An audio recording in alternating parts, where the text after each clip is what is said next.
is this not working? Oh, there we go. There, there we go.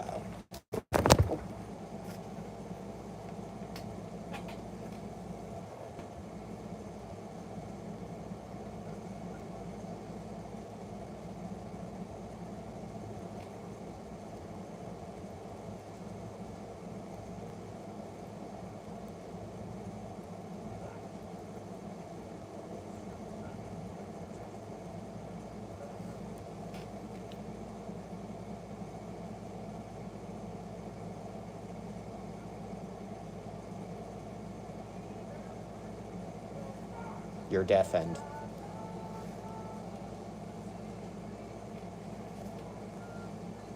You're deafened.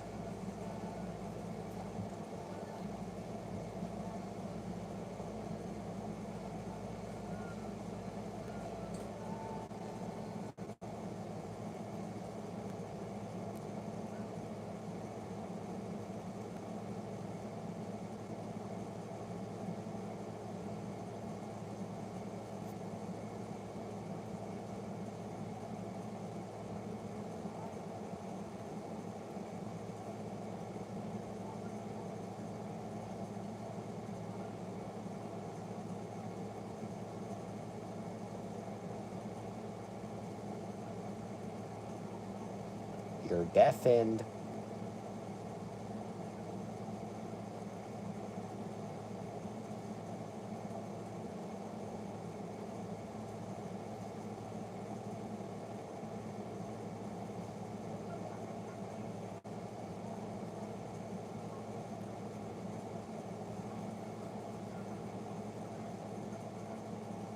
Already with the technical difficulties.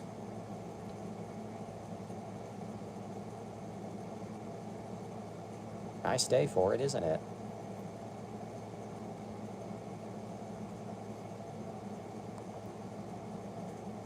Oh wait, why is it?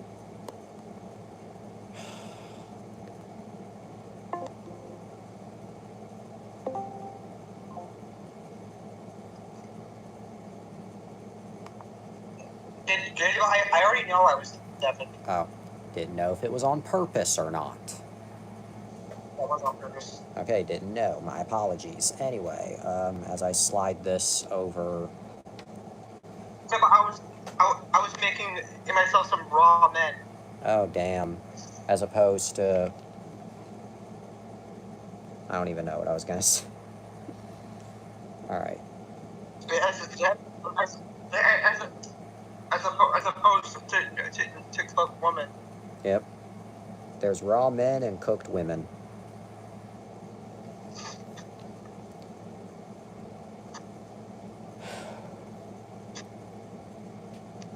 And before you say, oh, you're changing the topic already? No, actually, I thought this was a funny way to get into it. You know, Doctor Who is one of the only shows I can think of that'll say previously on and then jump back 709 episodes. With that being said, about 500 nights ago, friendship. Previously on Spider-Man. Yeah. Previously on, understatement of the century. Anyway. Did you see the video I sent you?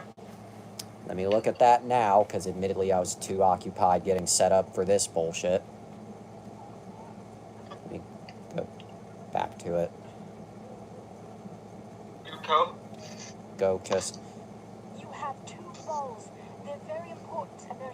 I love that that is the immediate first note we start on. You have two balls and they're very important.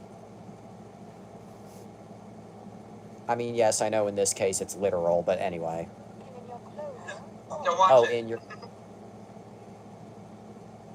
I've already won the coveted Spoke Too Soon award. She's right again. Watch it. I'm watching. May I see them, please? Why not? Yes, perfect. As soon as the lights go out, I'll switch the real balls with the fake ones. And just so you know, the actual anime does show everything. Just a censor here. Huh? Hey there, tickets. I'm not a ticket. My name's Goku. It's a pleasure to meet you, miss. Bye. Okay. Ugh. Hold it. Don't move.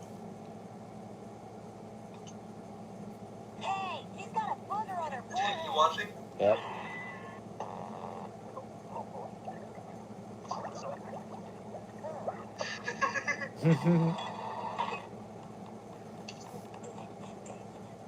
Little Goku. Little Gokus. Baby.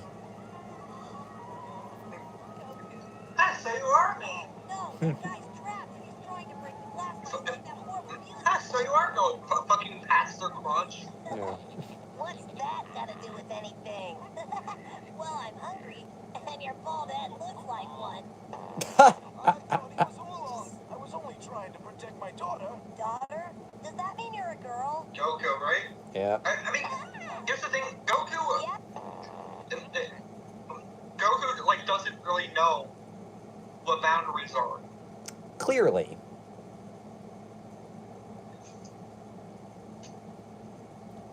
No, he's not used to Earth. He's a Saiyan. Yeah. Anyway. Hey, back off, kid. I ain't that kind of pig. You were right. You are a man. Of course I'm a man. You are a man. God. Of course I'm a man. Yeah. Oh my god. Well, anyway. Alright. As I was saying. Okay, anyway. Shit. Anyway, back to what we were supposed. Okay. Previously, 500 nights ago, I should say, if I'm doing that math correctly, friendships were tested to the point where, honestly, I'm not even sure if I'm actually friends with anyone or if it's all just one big act. My patience was tested to the point where, not gonna lie, I'm just like, can you just release Avengers Doomsday now? My temperament was tested in that you wonder why I'm the way I am today. And last but not least, I nearly followed Chris Chan's dad's advice of getting everything about my house off the internet because they could condemn our house and we would have to move out of it. I mean, you kind of did. Yeah. But with that being spoken of which, Development channel off. But there was a... This show is to show that this movie is what ended Wonder After Dark. Yeah, this cat. But not the movie itself. Yeah. But they. Yeah. Well, with that being said, sex. Anyway, there was one film that did stick around in a drawer labeled Maybe Someday.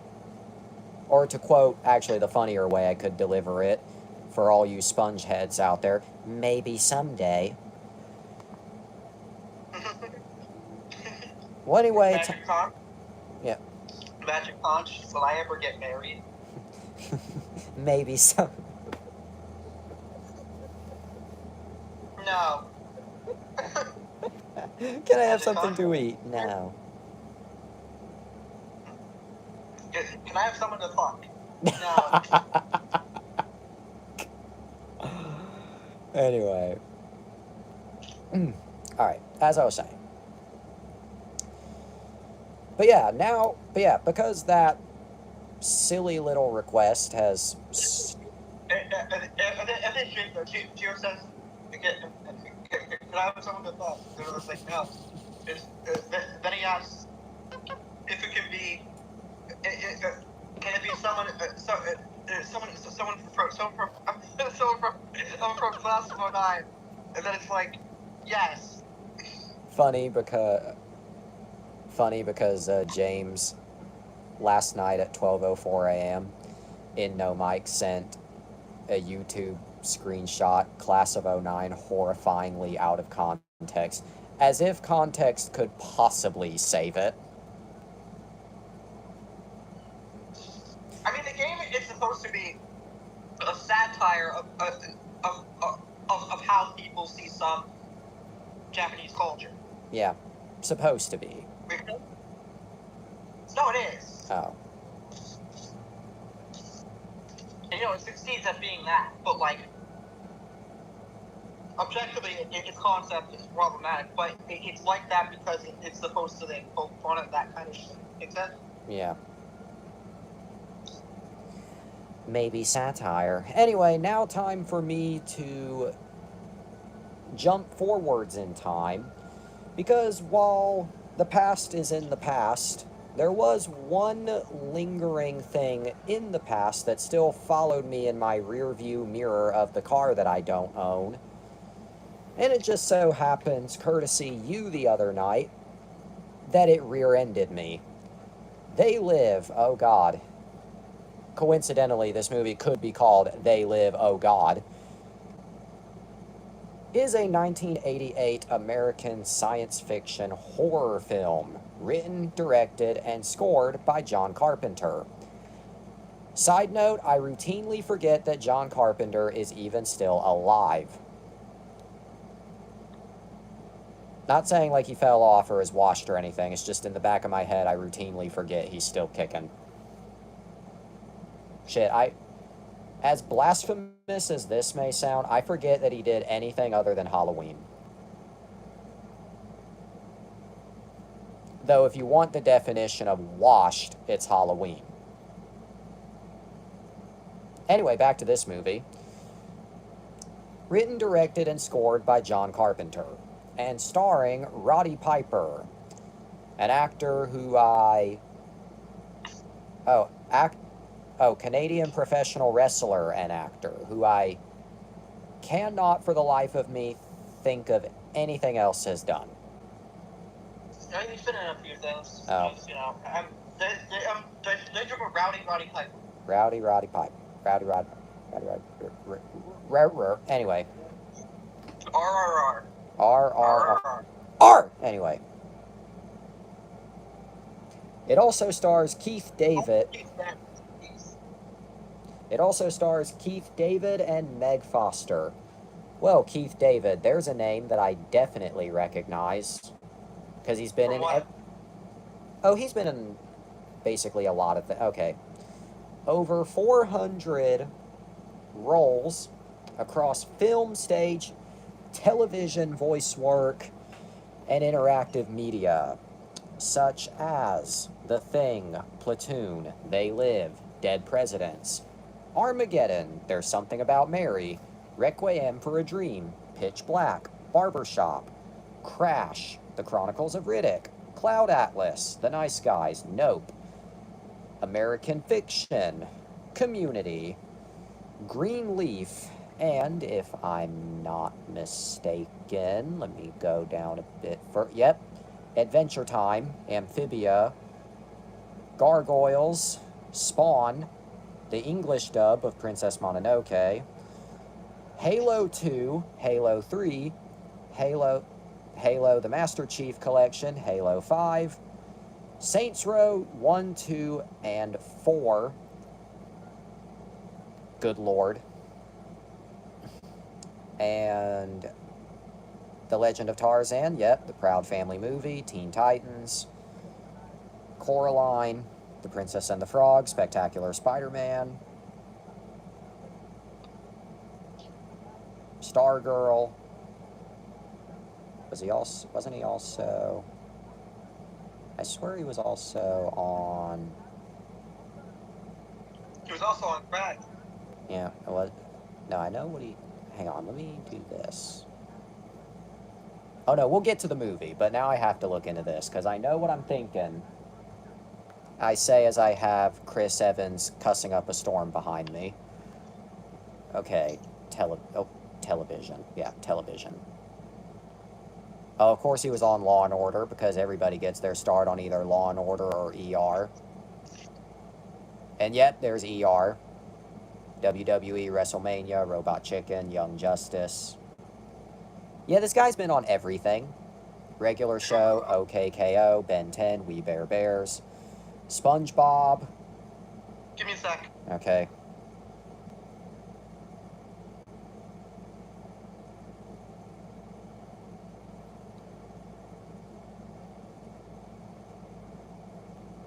I swear to God, he was on Has Been. Was he not, or am I thinking of somebody else? Okay, I swear to God, I'm being Mandela affected right now. Keith David.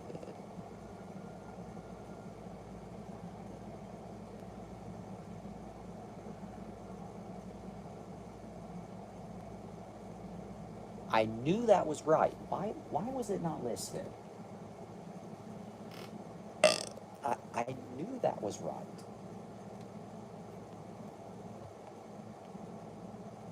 I knew I wasn't tripping balls.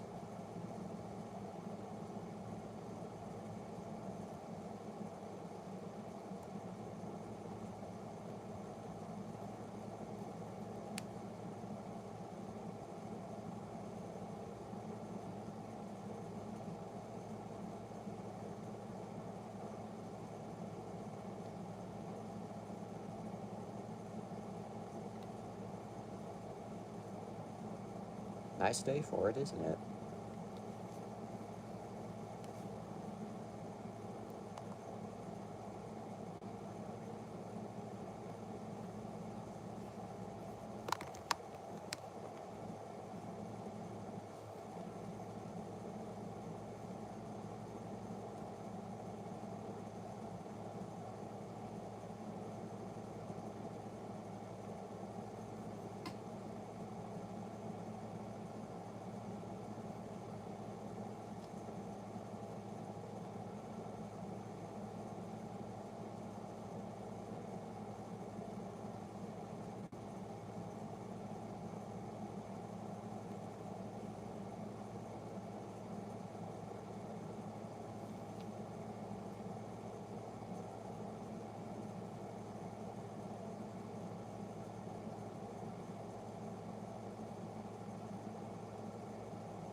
Nope.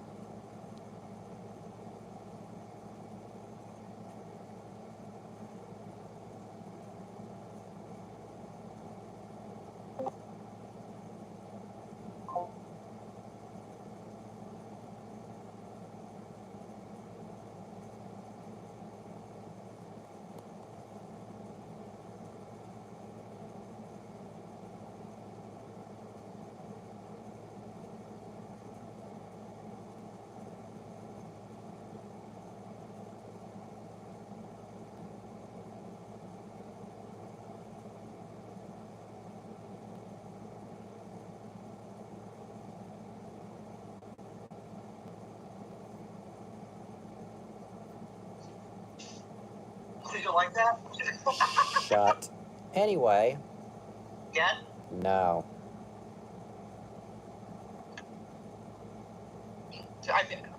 I'm eating the sandwich. You should have made for me. Damn. Sorry. Anyway, back to what I was trying to find. And you call yourself a woman? Funny. Anyway, Keith David is also best known for the internet's favorite show to shit on, Has Been Hotel. Now back to this movie that is not related to Has Been Hotel in the slightest. Anyway, the film is based on... based on the 1963 short story 8 o'clock in the morning. Funny you say it's 8 o'clock in the morning because it's actually 9 o'clock on a Saturday. Anyway. As I was saying, the film follows a working class drifter, played by Piper, who discovers that the ruling class are actually camouflaged aliens, which drives him on a quest to expose them to the world. Holy shitballs, Batman. That's today. Anyway, the film was produced by Alive Films and Larry Franco Productions. Was released in the US by Universal Pictures and overseas by Korolko Pictures, a name that I am never ever sure I'm pronouncing correctly. Anyway, it released November 4th, 1988, had a budget of just $4 million, and in probably the weirdest bit of wording I have ever seen, specifically made $13.4 million in North America. Why they feel the need to specify North America, I do not know.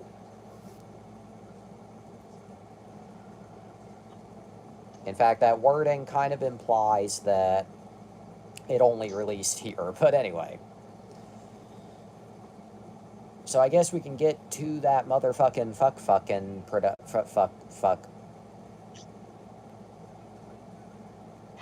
This specific picture of John Carpenter looks like the word science, but anyway. Oh, what picture? The picture that they show, the picture that this page is showing of him from the year 2010. Anyway. Right. Well, anyway. A comic adaptation of the short story, which was titled Nada and illustrated by Bill Ray, appeared in the anthology comic book Alien Encounters in April 1986. Carpenter described Nelson's story as a DOA type of story in which a man is put in a trance by a stage hypnotist. When he reawakens, he realizes the entire human race has been hypnotized and that alien creatures are controlling humanity. He has only has until 8 o'clock in the morning to solve the problem. Carpenter subsequently acquired the film rights to both the short story and the comics version. Side note, even though I already made the joke earlier, wow, alien creatures hypnotizing and controlling humanity, that's very much what's happening today. Except thing is, I'm still more convinced that Palm Beach Pete is a human than I am that Tommy Wiseau is. Like, I can look at Pete and say, yeah, you were born on this planet. Tommy Wiseau, I'm like, you're born on Venus.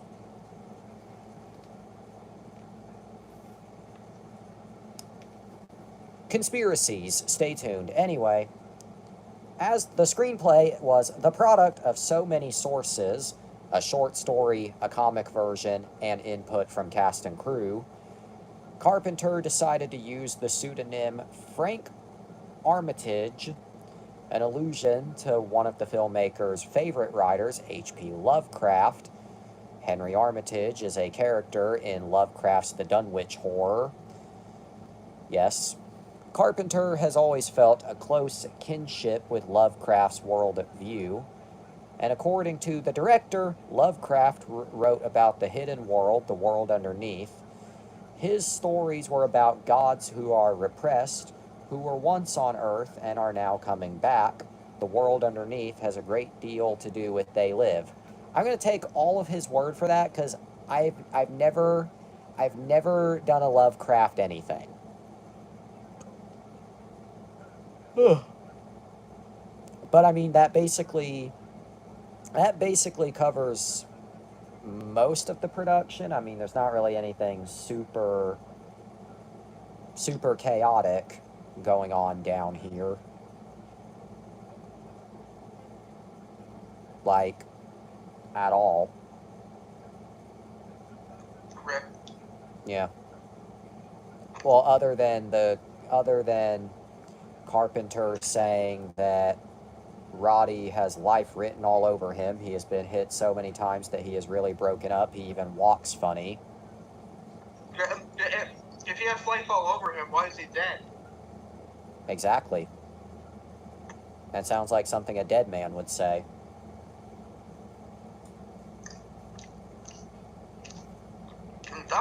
There's a when Anakin should have. I should have said the Palpatine when he told him the story about Darth Plagueis. He should have said, if he was so powerful, why is he dead? Yeah.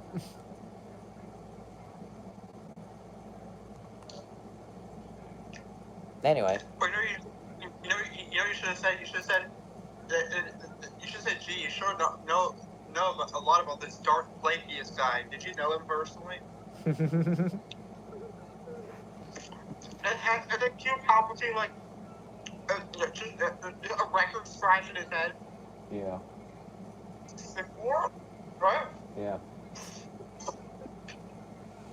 Anyway.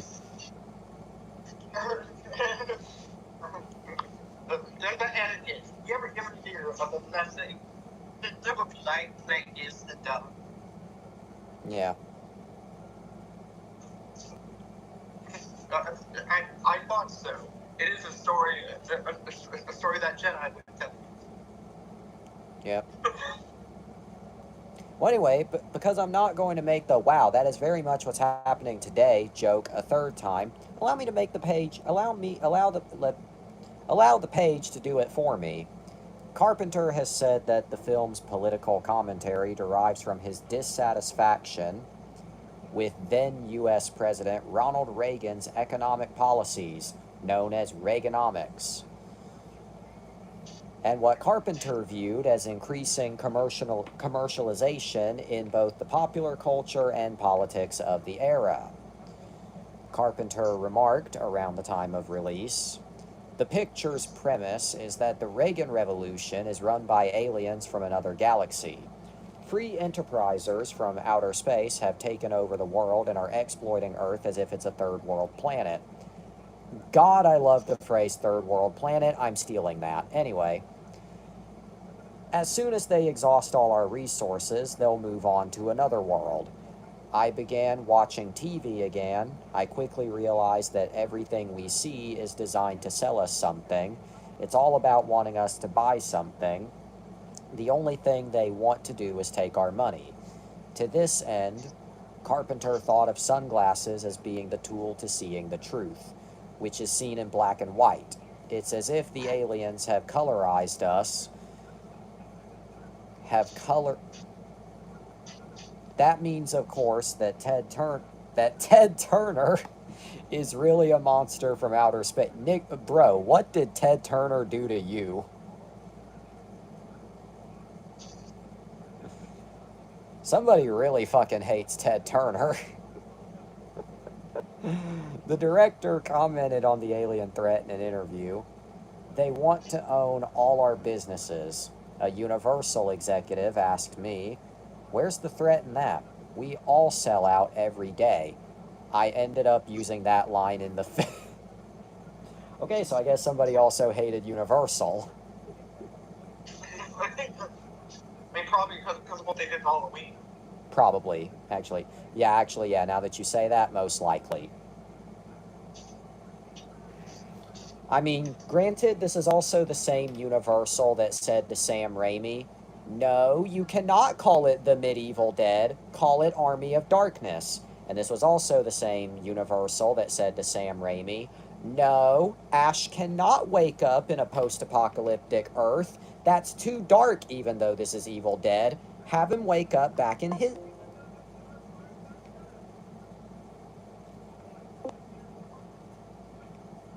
You're gonna wake up in a post-apocalyptic future.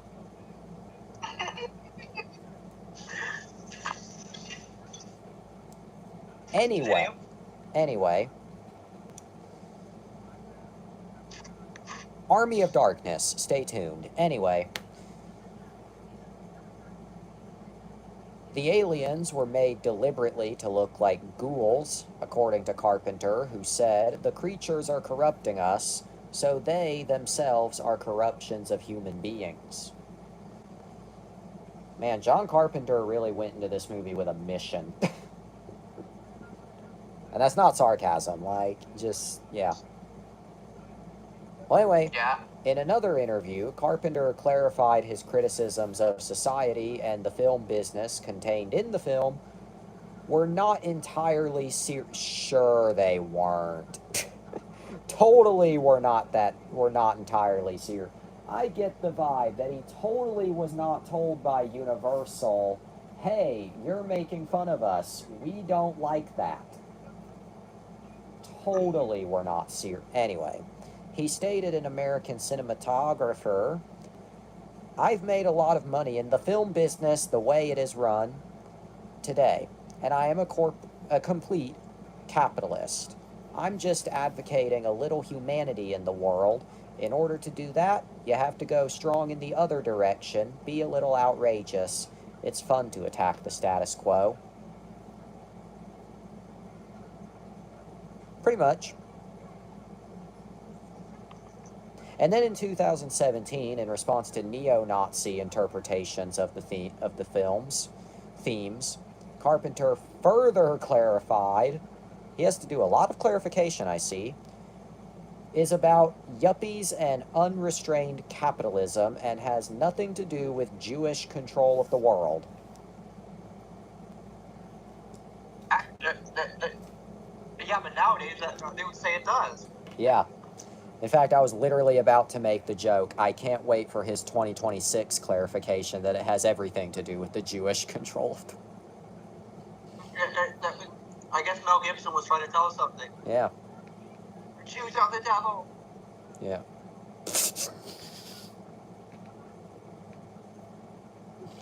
The only forget what I'm trying to say. Anyway. My God. Anyway, what about that motherfucking reception? Well, on Rotten Tomatoes, the approval rating is 86% based on 76 reviews. Oh, funny, there's no out of 10. But still 0 to 54. The consensus reads, a politically subversive blend of horror and sci-fi, They Live is an underrated genre film from John Carpenter. And then Metacritic gave it the score of 55 out of 100 based on 22 reviews, 0 to 54, indicating mixed or average reviews.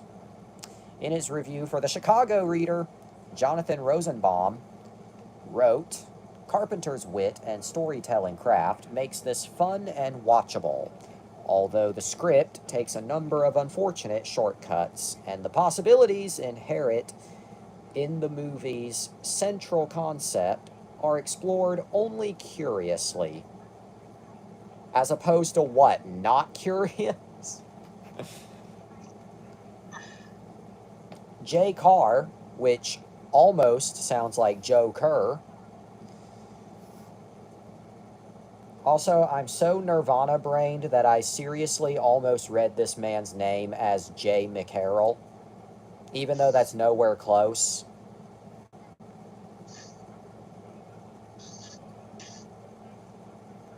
Well, anyway, said, once Carpenter delivers his throwback to the 50s visuals, funny because nothing about this movie gave 50s to me, but sure, go off, Queen, complete with plump little B-movie flying saucers, okay, well that does, but the rest sure doesn't, and makes his point that the rich are fascist fiends. Yes, they are.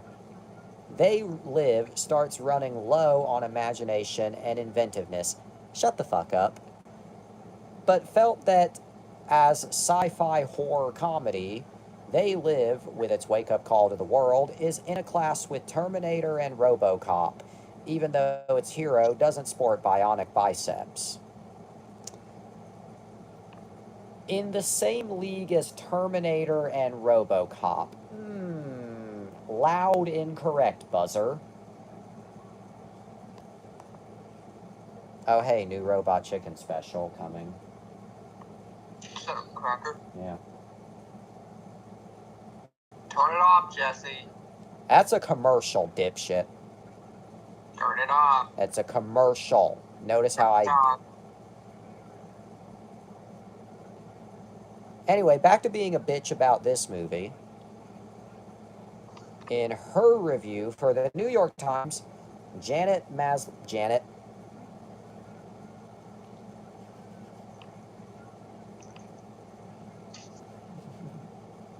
Anyway, Janet Maslin wrote, since Mr. Carpenter seems to be trying to make a real point here, the flatness of They Live is is disappointing, and so is its crazy inconsistency, since the film stops trying to abide even by its own game plan after a while.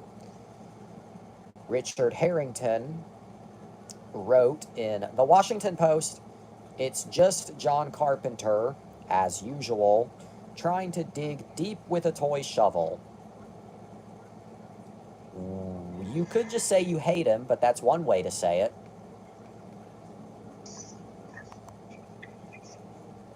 Anyway.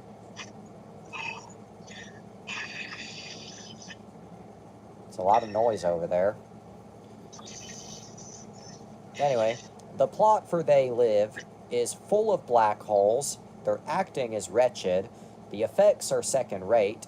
In fact, the whole thing is so preposterous, it makes V look like Masterpiece Theater. That sounded like gibberish to me.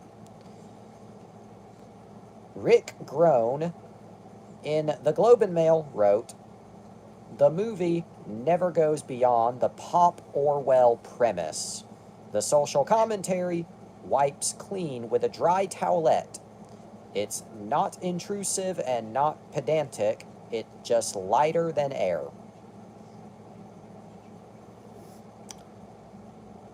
Seems like a lot of these reviews are honestly pretty negative. I mean, a lot of these reviews were from the time, even though it's got like a fucking 88%, right? Yeah.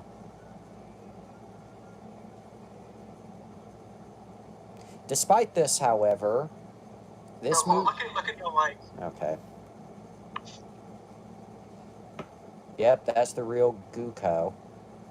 No, Coco. Goku, whatever. The real. Well, anyway. Some of its more notable contributions to society include the 1991 video game The Simpsons Bart vs. the Space Mutants, which is basically this movie for some reason. I don't know why. I don't know why. Duke Nukem in Duke Nukem 3D was also made to be a mix of 80s and 90s action film stars, including Roddy Piper, Arnold Schwarzenegger, Bruce Willis, Kurt Russell, and Bruce Campbell. In fact, his look was partly based on Nada's appearance, sporting similar sunglasses and quoting many lines from the film. In other words, Duke Nukem's middle name is actually Autism.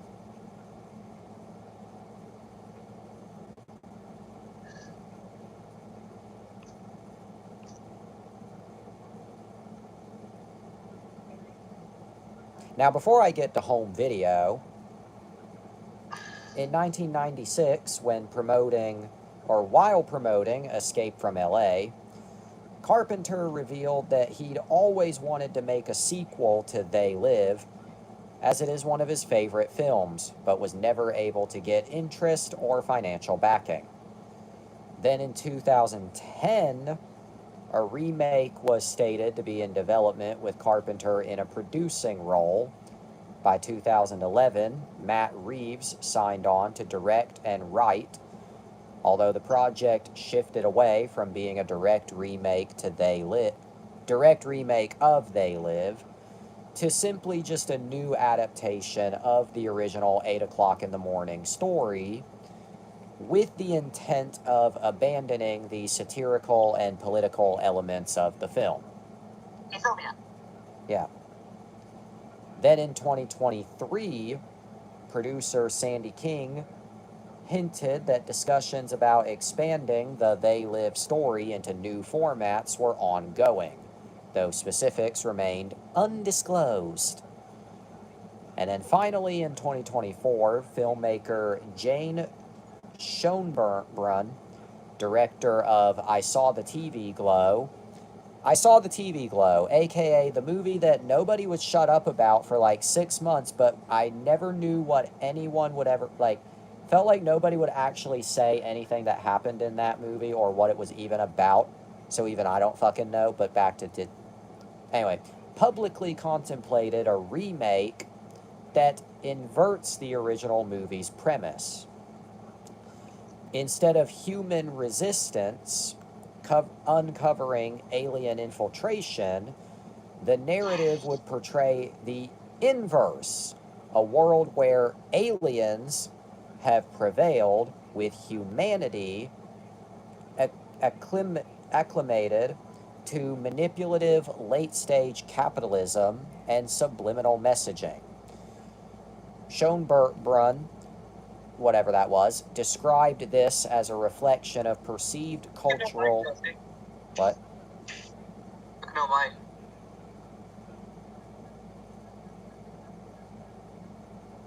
Legit. No, that was me as a kid. Like, because I swear when I was a kid, I heard Goku. Yeah. Anyway.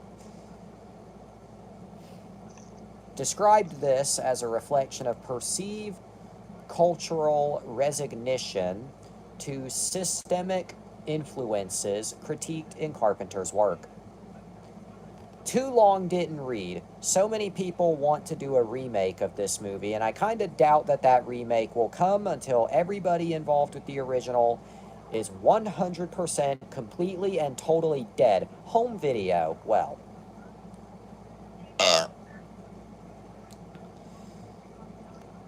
They Live was first released on VHS by MCA Home Video in 1989.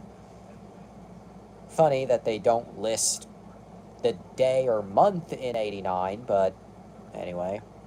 Then that was pretty much it for a while until October 17th, 2000, when the film was released on DVD by Universal Home Entertainment. And once again, for a while, that was basically it until March 2nd, 2012, when the film was released on Blu-ray overseas, internationally, by Studio Canal, another name that I'm never sure I'm saying correctly, followed by a North American and Canadian release on November 6, 2012 by, guess who, Shout Factory, as both a collector's edition Blu-ray and DVD. Then in 2014, Universal released it in a DVD multi-pack with The Thing, Village of the Damned, and Virus. And finally, on January 19th, 2021, Shout Factory released a new collector's edition, this time as a 4K plus Blu-ray combo. I bet it was upscaled in AI. I mean, even though this was the year that Gen AI started to take off, it was not Gen AI, though. If you want a 4K remaster that I'm convinced was AI upscaled, Pirates of the Caribbean, Curse of the Black Pearl, but I'll bitch about that one another time. Okay. So anyway, here's the DVD that has been haunting me for 500 plus nights. Is that the one that was sent to you? Widescreen and the DVD logo in the corner, that this is a very early DVD release. But yeah, no special features. 1 hour, 35 minutes, yeah. very basic disc, if you can call that art. Okay. Now I can talk about the movie. Okay. I'm gonna be honest, even before shit happened, I feel like I would have eventually talked about it at some point in some way. Because listen, I'm not gonna go run and grab it, but listen, I've seen Halloween. I like Halloween. That's John Carpenter. So I figured, I'll get to the thing. They Live. Wrong movie. They Live. I mean, I do also have The Thing laying around, but oopsie. Anyway, so I figured, you know what, I'll get to They Live eventually. But even after the incident, and even after my interest in ever covering it kind of plummeted, I still kept it on the back burner, I'll admit. I mean, keep in mind, I could have done any number of things at this time. In fact, ever since my brother, in fact, I think my brother already moved out at the time, but either way, I could have easily, brought this with me to my brother's place and just slip it in somewhere at his house, just to leave it in the nearby past. But no, I held on to it. But when you suggested it, I was like, you know what? Fine. There have been other movies that I've put off for admittedly kind of petty reasons, Peter Pan, that I did eventually cover. And I mean Disney Peter Pan, not any other adaptation. So, obviously They Live was not a hypothetical, it was an inevitability. Now that I've sat and watched the inevitability, which I did last evening, I should say, Saturday. At 9 o'clock on a Saturday.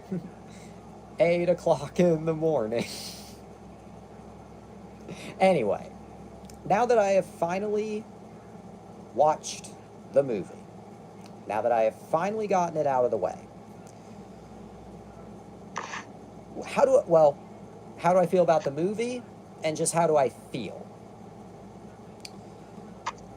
Okay, how I feel about the movie. That was good. I mean, did I like it? Yes. Did I have fun with it? Yes.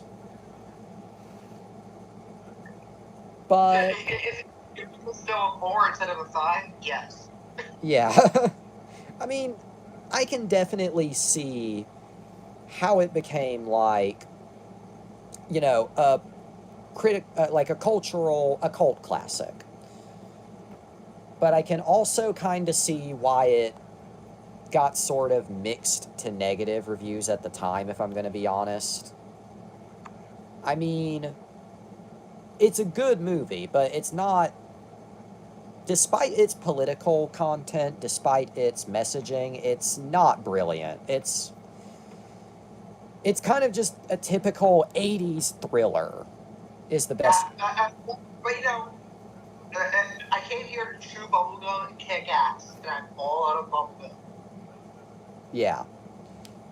In fact, funny, I mean, yeah, it's the thing everyone quotes, but funny, that's like the only part of this movie that I'd say is even slightly quotable. Really? Yeah, I mean, not to say, okay, I wasn't bored, but the rest of it just was well, that was kind of cool, but not really jumping out at me. I don't know. Maybe if I watch this movie again in the future, maybe it'll click more. But anyway. But either way, I can honestly see why critics maybe didn't jive with it back then, but I can also see why people jive with it now. But do I have any major positives or negatives? I mean, honestly, my biggest positive for how 80s thriller I just said the movie overall is the premise. The premise, I really love that. And shit, I just love I just love the idea of just, there's these sunglasses and you can see the truth. Sure, it's kind of campy and cheesy. I mean, that's what Trump is. That's what Trump was trying to tell you. Put on these sunglasses, you'll see the truth. Yeah. But still, These sheeple. yeah. But still, I thought that was really cool. And hey, I like the cast. They were all really good in this. I like the action. That was really, I don't have any explicit negatives with the movie. Honestly, my biggest negative is not even really a negative per chance. It's more so something that did kind of throw me. It was like right at the end of the movie, the like alien in bed. I was like, oh, that's interesting. Oh, the movie's over. Like, Oh, it just ends? yeah, like it just ends. Like, Does it end with Roddy Piper dying? okay. Oh, to answer, shit. Had to catch my breath there. Actually, almost time for the funny image. One more minute till the funny image.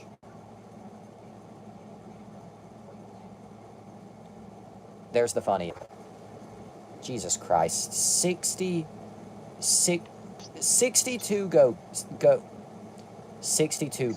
If there's oh no, it really is just 62 you motherfucker. I thought this was going to be one of those things where like I scroll all the way to the top and it's one of the most heinous things you could have.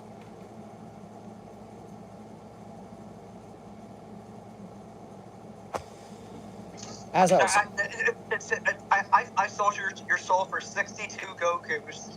yeah, you sure did. You definitely sold something for 62 Gokus. The fact that you sat there and counted all of those I swear to God. Anyway. But no, no, I didn't. I basically, I clicked on the top one.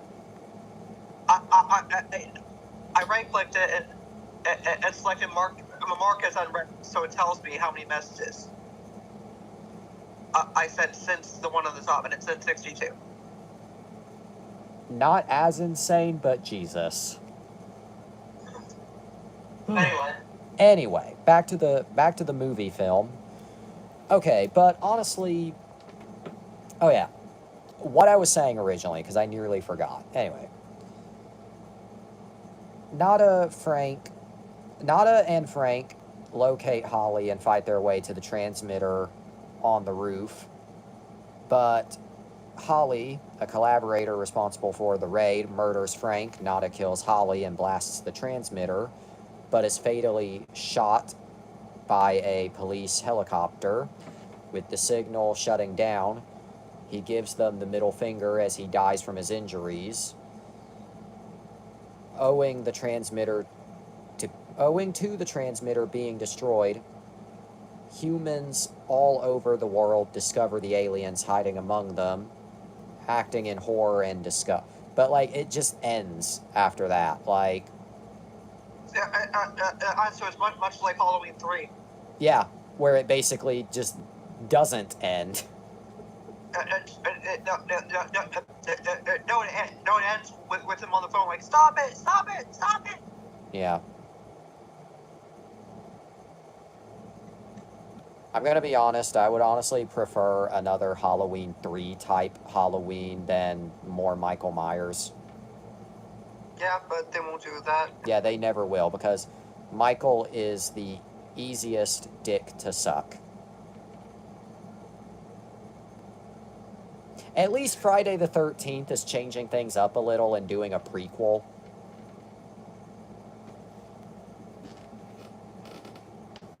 Even if I don't really think Friday needs a prequel, because what's there to really explain? But anyway, the movie. But, as I was saying, really though, the kind of abrupt ending is really my only real, again, not even really negative, more so just, I don't know. You can call it a nitpick, you can call it a negative. I call it me not knowing what the fuck I'm even trying to say, but having a concept of a plan. But did I at least like this movie? Yeah, I did. You know, I'm not just going to be like, well, that was a fun single viewing and then just toss it in a drawer, never to be seen again, and then eventually donate it to Goodwill for some other poor bastard to watch. Yeah, but you're probably gonna destroy it later, aren't you? Its fate is to be determined. Now, with that 4 out of 5, yeah, it was very much a 4 out of 5 movie out of the way. How do I feel now that I've gotten this out of the way is the better question. Part of me, and this applies to other movies that like I've said no to and then eventually did. Part of me is kind of glad that I've done it now, because now I don't have to live with it, at least not mentally live with it. But part of me is also thinking, like, this was, should have done it back then. well, that too, but what I was going to say, part of me was also thinking, when I finished it, part of me was also thinking, this was what I was asked to watch? I mean, not in a bad way, but just like, treat it as like this, like, you gotta understand, for something to be as great as it is, you gotta, for someone to pester you that much, it has to be like S tier. That's kind of why I gave into Nirvana the band, the show, the movie, and then eventually Nirvana the band, the show. Because I just heard so many great things about it, but I had no idea why. Then I watched the movie and it was fucking great. But this movie, I was like, by the time it was finished, I was like, this was what I was pestered to watch all this time? Just like a pretty good, pretty fun, but still just good 80s action flick. I mean, if it was like a Killers of the Flower Moon type masterpiece, like the Odyssey type masterpiece, okay. I don't know. I'm sure it makes some sense what I'm trying to convey. But either way, oh, and you know it's serious when I turn to face it. Either way, I am still glad that I have finally gotten this damn movie done and over with. I mean, honestly, like, fucking, you know, fucking, this freaking movie was like, the one they fucking sent to your address because of James. Yes. Quite friends with James after he did that. Okay, you know, I made the joke earlier at the beginning, like, friendships were tested, and I'm not sure if... I'm gonna be honest, though. I do get that vibe a lot. Not just from him, but from everyone, really. And there are... Oh, James violated in a very bad way that day. yeah. And that movie is the result of that violation. It's kind of a butterfly effect. I mean, like, even they said about James. Yeah. And a friend doesn't do that. Yeah. Okay, not to totally change the subject. So, apologies, but Sound Out just replied in no, Mike. Goku, whatever, isn't even top 15 worst Goku pronunciations. Sorry, but I just saw that.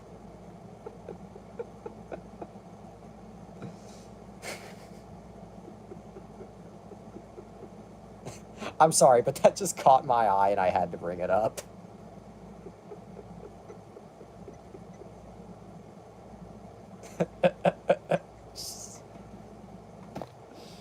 I mean, he's not wrong.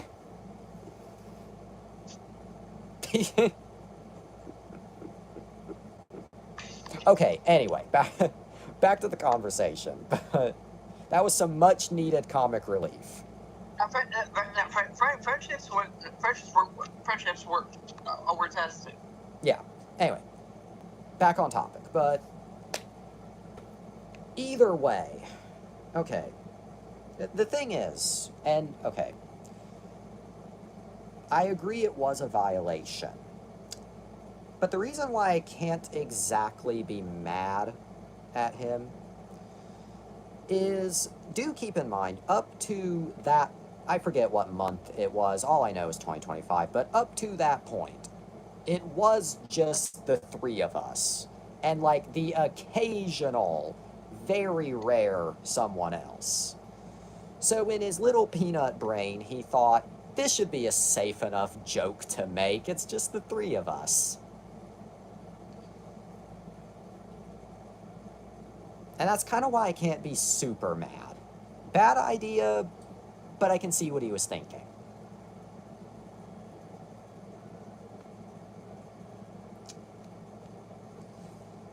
But either way, that was the end result. This was the end result. And okay. Okay, I promise I'm nearly done with this segment, but looking back on it, you know what? I've cracked it.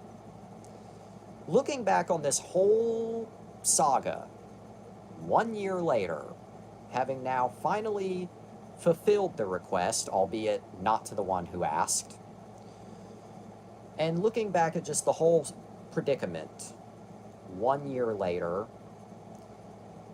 I consider it two things.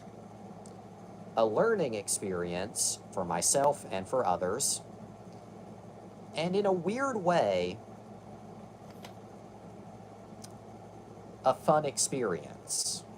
Hear me out. I mean, thanks for the free movie, I guess, but that still was not a fun afternoon. It really wasn't. It was a very awkward conversation with your mom. I mean, actually, what was it like? What was it like that day?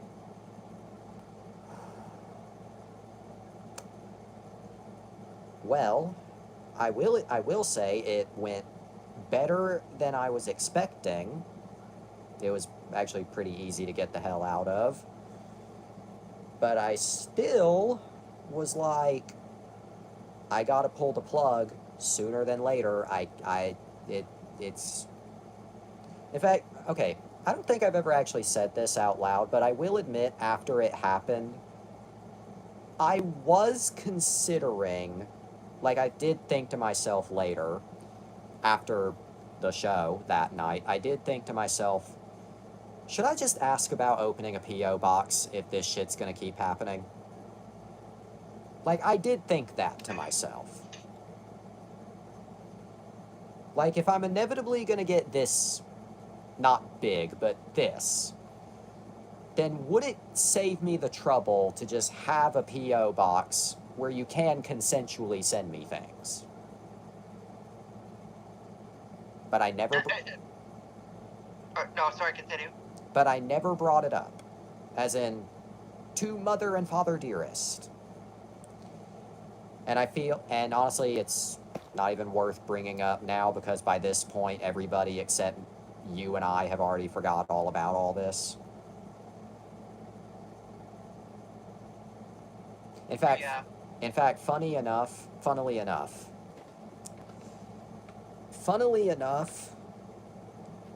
in the car, I think it was either last week or week before last, but in the car, we were just talking about the breakfast. We being me, mom, sister, we're talking about the Breakfast Club. I don't know how the conversation landed on the Breakfast Club, but my mom was just simply saying, you know, she hasn't seen it in a while. And, you know, she, of course, asks, you know, do I have it? And I couldn't remember at first, genuinely. But then my sister, in her weird wisdom, somehow remembered, no, he has it, but didn't say how. And my mom just kind of in agreement was like, oh yeah, but then didn't think like, Oh yeah, you were also given the Breakfast Club, Yeah. which we'll also have to get to. yeah. We'll But also have to get to that.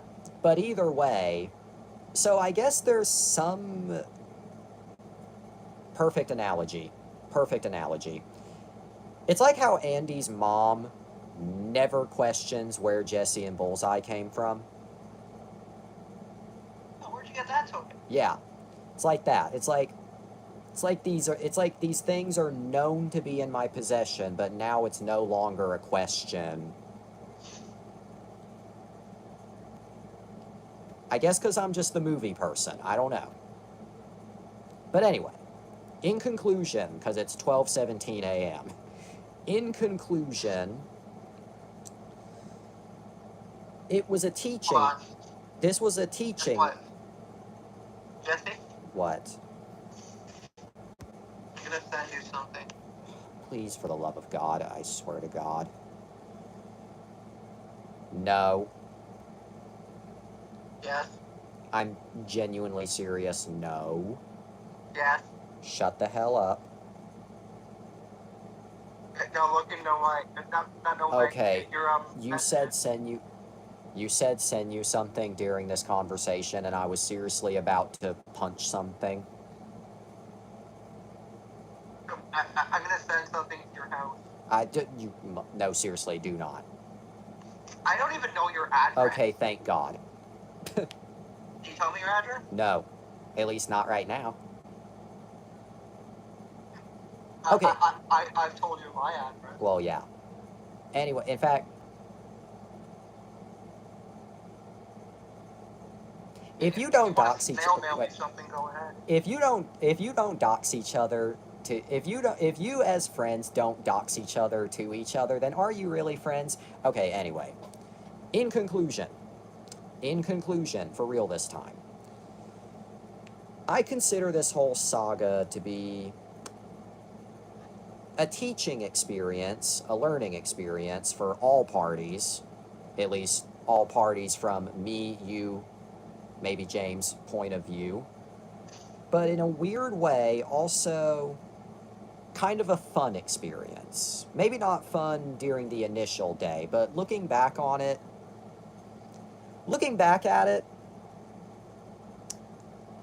it's kind of fun in the sense. Oh. Did you look at your DMs? Booty. Your DMs. Booty. What? Booty. Anyway, as I was saying, that's a big butt. Okay, but looking back at it, a year later, 500 whatever nights I said later, it's kind of fun, and there's kind of some comedy to it, because I'm almost done, but I'll click that in a minute. It's kind of fun and funny, because looking back on it, I'll admit, this whole situation could have went so much worse. Like, okay, to plagiarize another YouTube channel, this case Microwave Society, quoting them when I say this. Oh. It fucking crashed on me! Oh. Anyway, to quote Microwave Society, when they open their P.O. box, send us anything that isn't a bomb. And that's kind of my conclusion. I am glad that I got this out of the way. A bit of closure, at least half closure.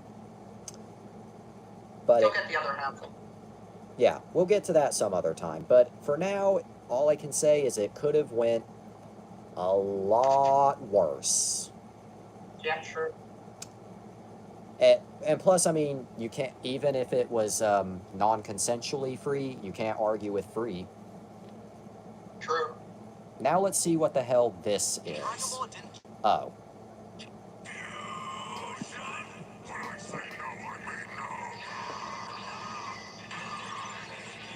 Vegeta, the after-image technique. What about the after-image technique? Wait, of course. Kakarot, I'll follow your lead. Prepare yourself. We're going to show you our Super 2 fusion technique. Don't you get it? There will be no fusion.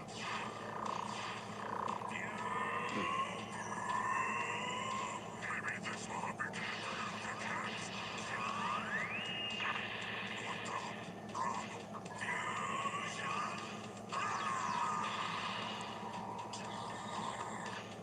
curse those monkeys. Hey, look! What? We're not fused! Now that is funny. I guess you were so intent on executing your little fusion that you forgot how to do it. Dragon Ball didn't change into Z because Goku grew up. That's a myth. Most people think that Dragon Ball became Z because the story got more serious after Piccolo Jr. But according to the Dragon Ball staff, that was basically a happy coincidence. The real reason was that the anime was struggling a bit. Dragon Ball's rating had slowly started to decline. And Akira Toriyama's first editor, Kazuhiko Torishima, thought that he knew why. The anime showrunner had previously worked on Dr. Slump and was still treating Dragon Ball like a cute gag comedy instead of the action series it had become. Torishima specifically pointed to the end of Goku vs. Piccolo as something that made him angry and decided that the show needed a complete overhaul. So he replaced much of the staff and brought in people who worked on Saint Seiya, including producer Kozo Morishita and writer Takao Fuyama to relaunch the anime with new energy. Toriyama himself wanted changes too. He already had to fight for Goku to grow up during the Piccolo Jr. arc, and as the fights escalated, he wanted to draw more muscular characters to match, while the new anime team pushed for bigger action and a more dramatic tone. The result was essentially a soft reboot, and that's when Torishima asked Toriyama for a new title. And it was not because someone thought the two looked like a Z.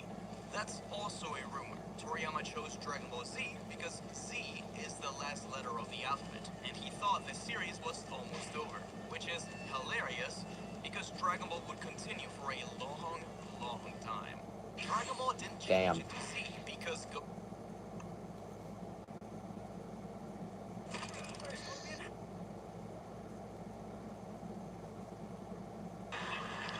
Hi there, this is the narrator from Dragon Ball Z. Kyle Aber. Also, Gohan, fight you? No, I want to kill you. So, let's see. Power level, huh? It's over 9,000! Woo! 300K. I'll take it. My girlfriend is gonna guess the names of Star Wars. My girlfriend's gonna guess the names of Star Wars. Hmm. Cold titties. Yeah.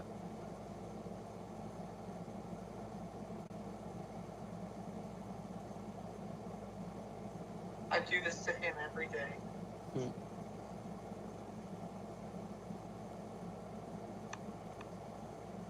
Can I go in there? He is killing me.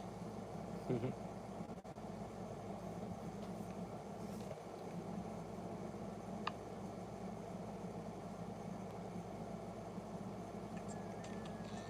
in a directional bondage stream.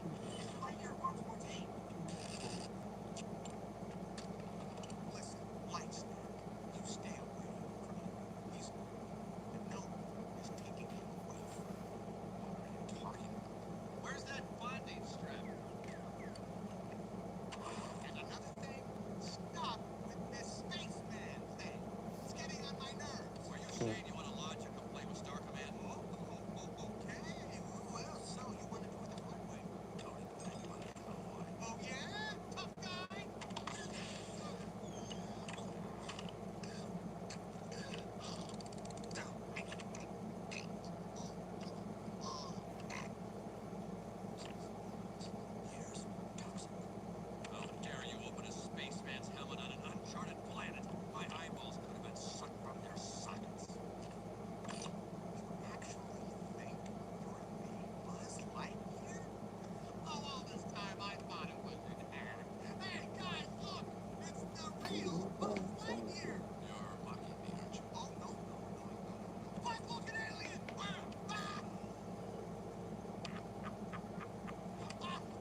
Yeah. Funny. Funny. My dad is dating a 16-year-old. Jesus. I know, young girls.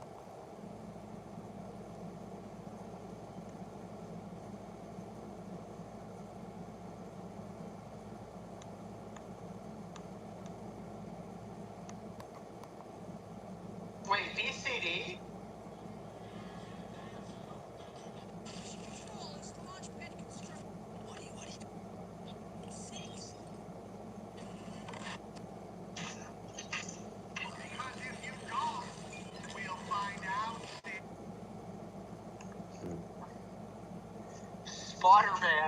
Spider-Man.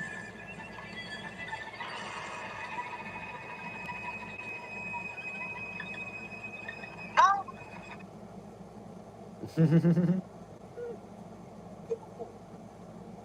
Oh.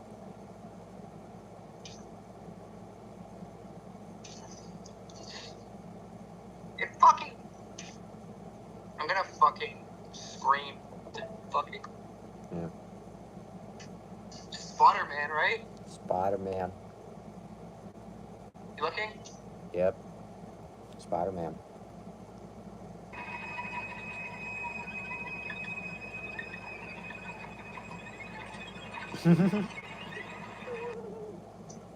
Spider-Man. Spider-Man. I heard Spider-Man was there. I heard Spider-Man. Spider-Man.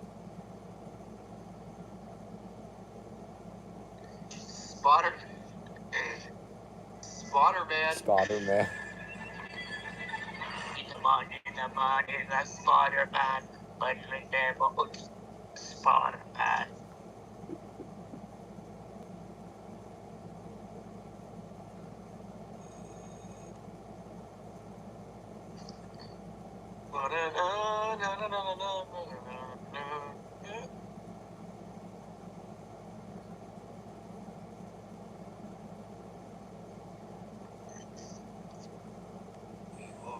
I thought I could leave it behind. I know, but I... Spider-Man.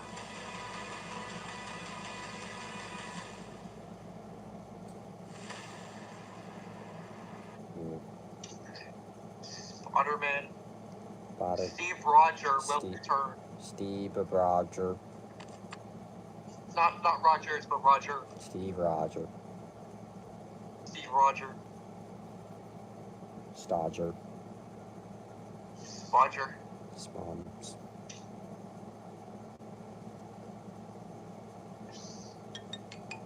Oh wow. YouTube Kid Slop. What? This is the exact thing that would have made the news back in 2017. YouTube parlay, like. Yeah.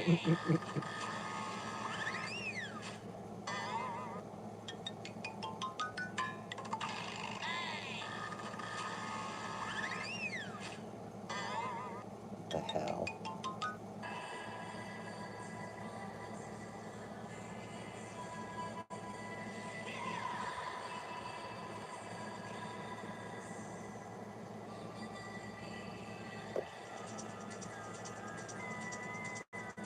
Yep. This lesson, right? Yeah.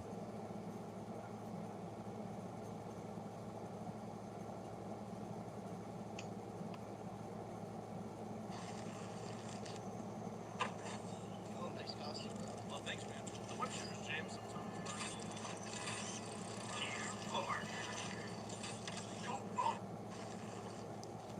That's just Spider-Man on Tubi. Oh, nice. Wait a minute. Well, thanks.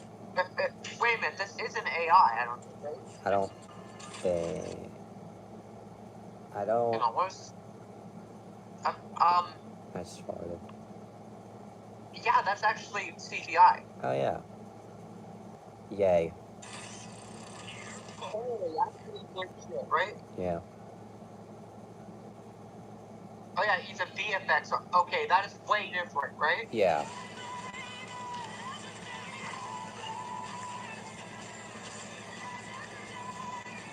Yeah.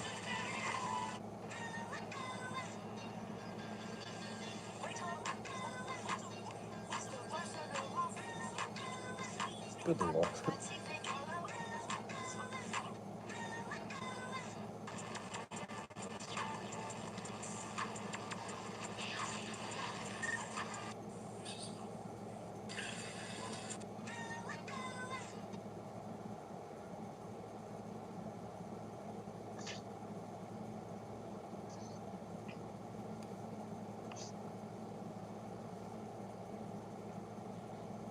What's wrong? No. What's wrong? Nobody come back.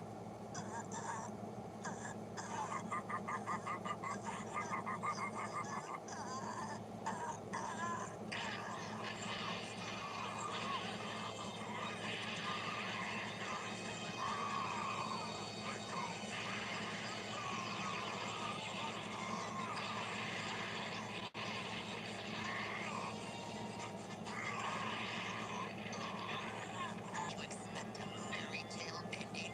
Well, don't lose your head over it. You can't always have it your way.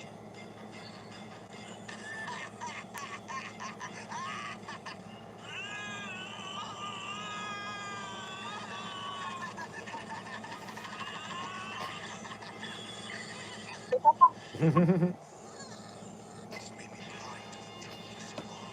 I see it now. This day has made it all too clear. What do you see?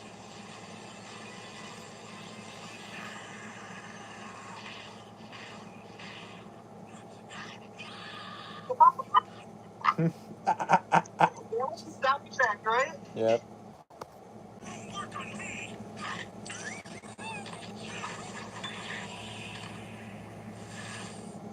My goodness, is nothing beneath you.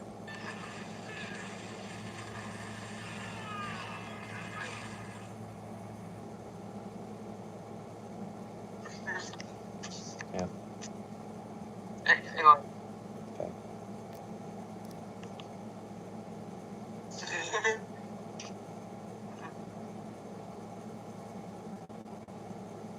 Raditz,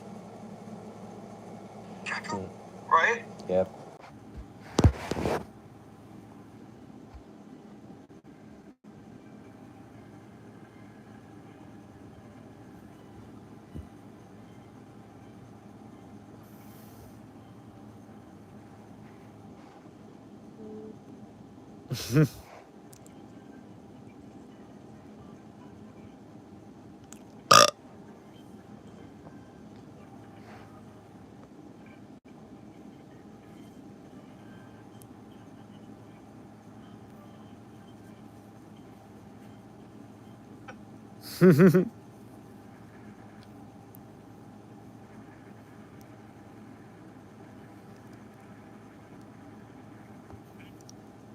Google, right? Yep.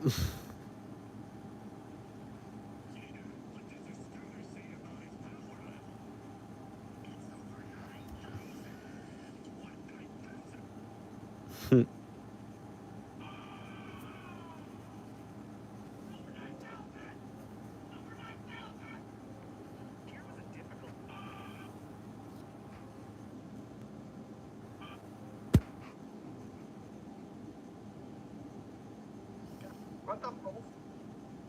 What the fuck I found? Let's find out what my power level is. Alright, I brought my fam out to help me test this thing, so let's do this. You ready? Yeah. Here goes.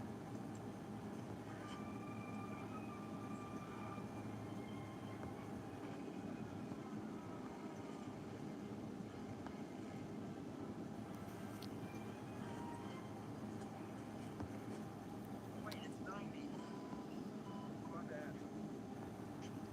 Guys. What does this scanner say about his power level? It's over 9.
Oh my god.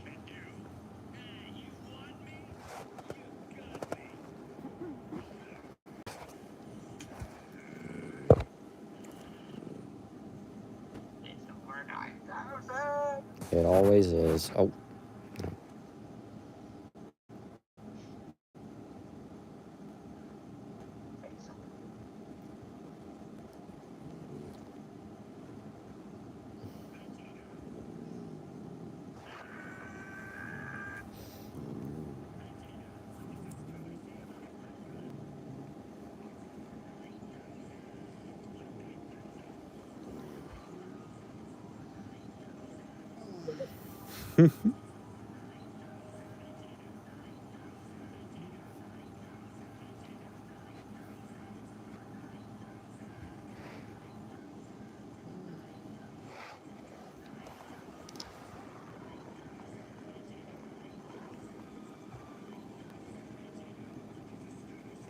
It's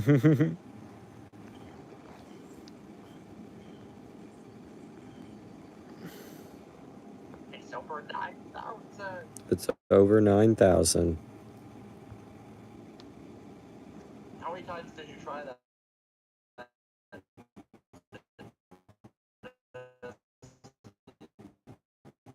Did you try that? 9,000. It's 1,006. Oops. Alright. You know what? It's a foot. It's over 9. Yep. It's a foot.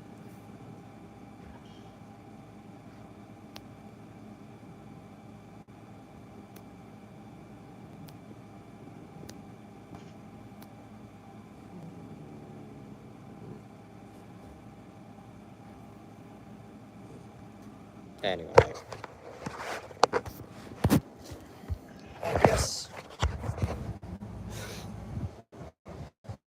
I guess what we learned tonight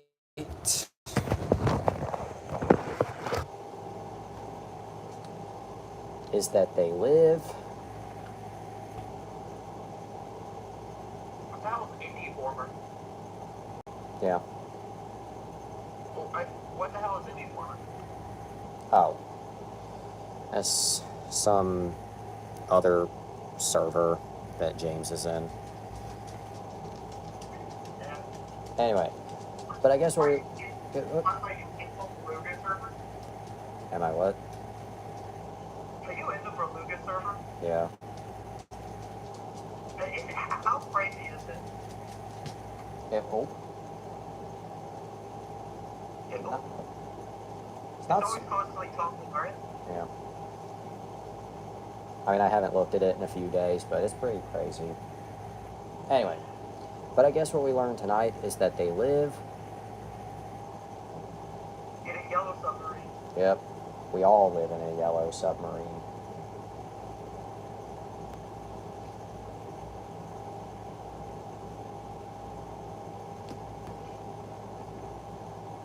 Yep. Anyway.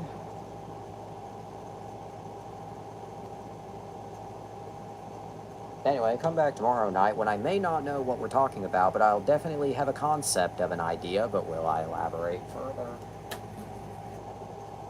No. Because I set it up. Yeah. But for now, that's all the time we have for tonight. But always remember, eat your cereal, go to bed. Yeah. To be continued. Shut up. God made you special. Loves you very much. If you do drugs, go to hell before you die. Good night. And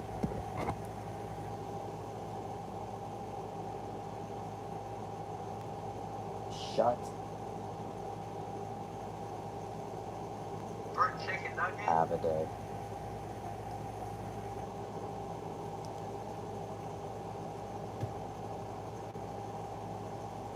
how do I know you're not an alien? No, seriously, how do I know? Have a day.